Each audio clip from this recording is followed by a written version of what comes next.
آپ دیکھ رہے ہیں راجپوت نیوز HD۔ نواحی گاؤں 114-12 L clean and green Pakistan کا منہ بولتا ثبوت۔ سیوریج سسٹم نہ ہونے کے بعد طلبہ اور راہگیر پریشانی کا شکار۔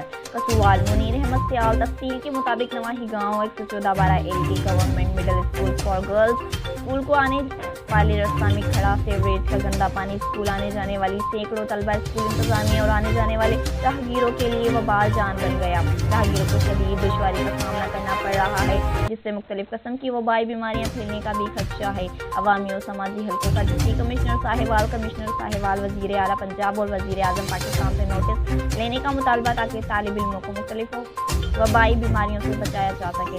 Report Munir Ahmed Sial, Rajput news Pakistan, deputy bureau chief, Punjab.